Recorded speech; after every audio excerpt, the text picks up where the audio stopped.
Hello again, guys. As you know, for the last few years I've been going to CES and it has been an absolute blast.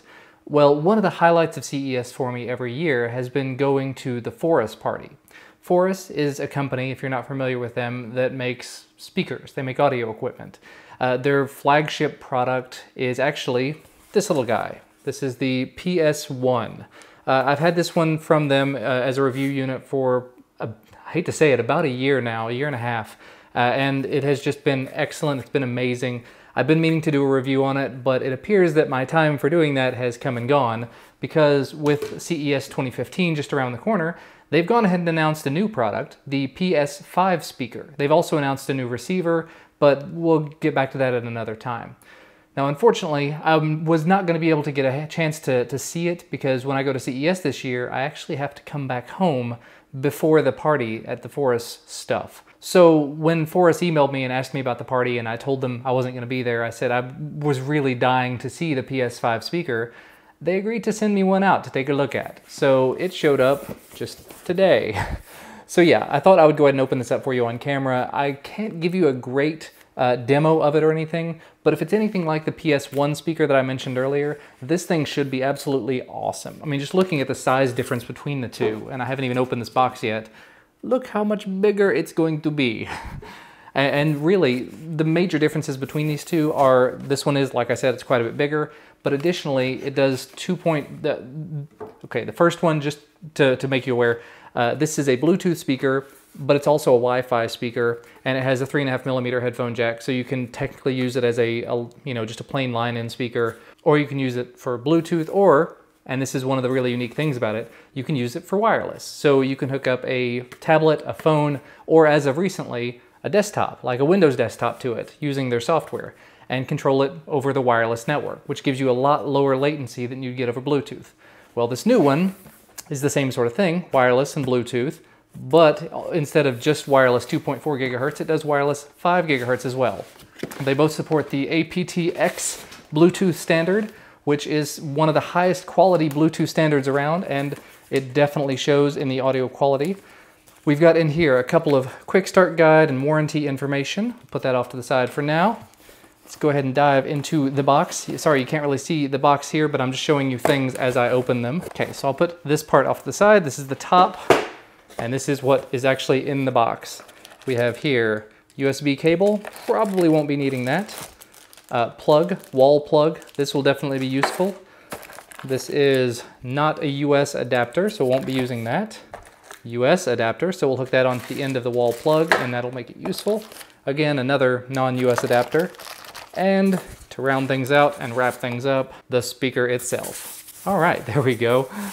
Without a knife, it's a little bit difficult to get around that, but there you go. That's a speaker. We'll go ahead and put this up side by side with the PS1. And look at that, it is about twice as wide, maybe a little less than twice as wide, but about half as tall. It doesn't have the sort of notch here. You could normally put a tablet or a phone down in here just to let it sit. It's not a dock or anything, but you can have a tablet sitting there playing music back if you wanted to. This one does not have that, which I'm okay with because I never actually used the PS1 in that way. But yeah, so far, definitely liking the build quality. It is built just as well as the PS1 ever was. Lots and lots of plastic on here, staticky cling film type plastic. There we go, got all that off. Lots of shiny stuff here on the top. You can see they're reflecting the lights. Got a few buttons across the top. You've got the power button, volume up and volume down, wireless and Bluetooth, and that's really about all there is to it. Here on the back, we have a reset button. We have the power plug. We have micro USB, which it actually has a little do not use kind of symbol here on the bottom. USB input, which I'm guessing you could hook some sort of a USB. I haven't tried that out yet, but the PS1 also had that and I never used it. So I'm guessing it would be useful maybe if you had music on like MP3s or something on a USB stick. I never had to use it because I always did wireless or Bluetooth or even line in, and it works excellent for all of those things. But yeah, because it does not have a battery in it, it should not do anything when you go to hit the power button. But I can go ahead and plug it up and turn it on and maybe pair it with my desktop or something because I did just install their new driver. I'll be very honest, since I've been going to these Phorus parties, from very first one that I ever went to, they talked about, they kind of hinted at a Windows driver.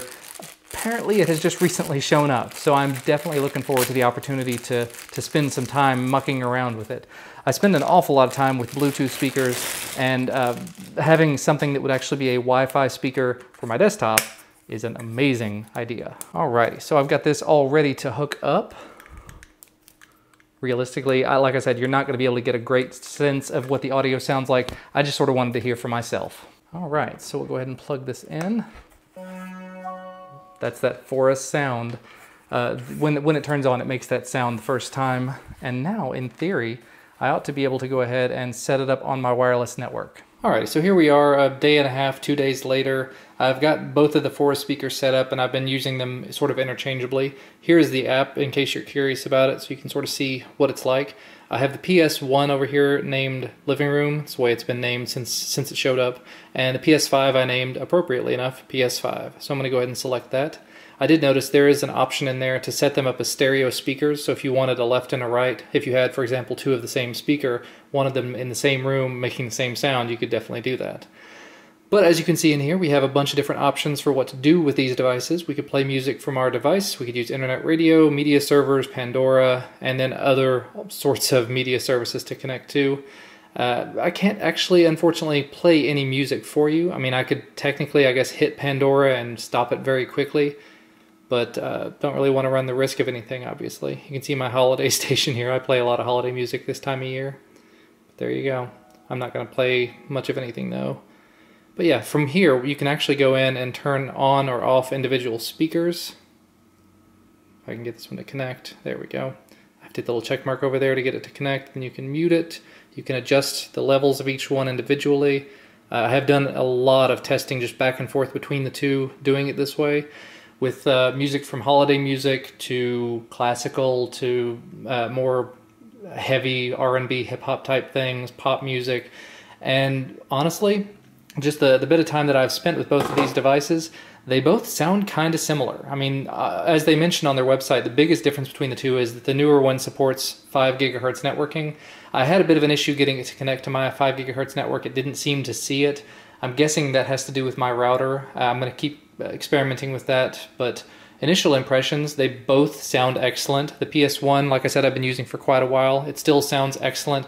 PS5 sounds just as good, if not a bit better. One thing I did notice between the two of them, this one being a much smaller unit, when you have something that's a little more bass heavy, it's still going to put out excellent sound, but it's going to kind of vibrate the surface it's sitting on, whereas this one, where it's much larger, it has more of a full room-filling sound and doesn't vibrate the surface that it's sitting on. Even if they're playing at the same level, even if they're sitting on the same surface, you can feel the vibration coming from this one and not from that one, because this one has more area to sort of displace that sound. Now, as I mentioned before, the sound coming out of them, they're very, very similar.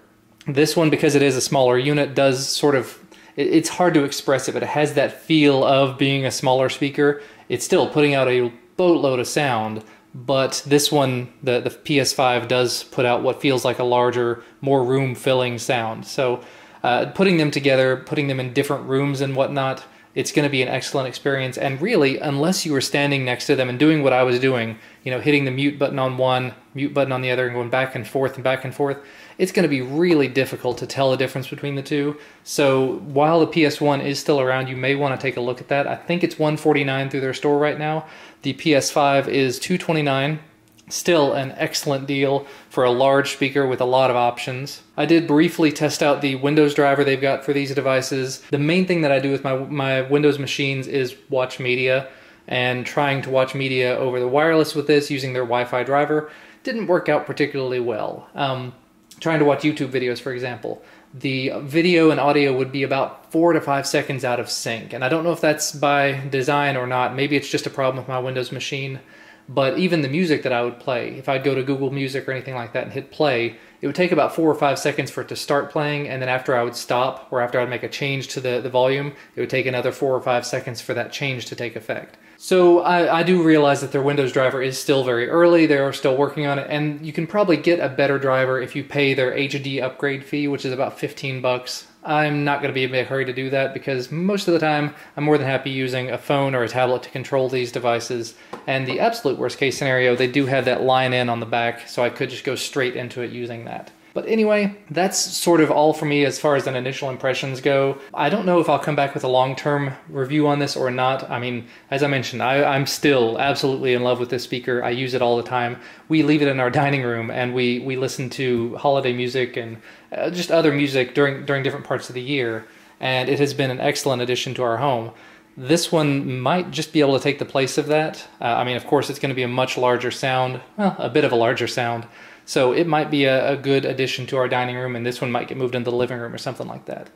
But yeah, if you have any questions or anything you'd like to sort of see out of these, definitely let me know down in the comment section below. But that's going to be about all for me for today. Thank you guys for watching, and I'll see you next time.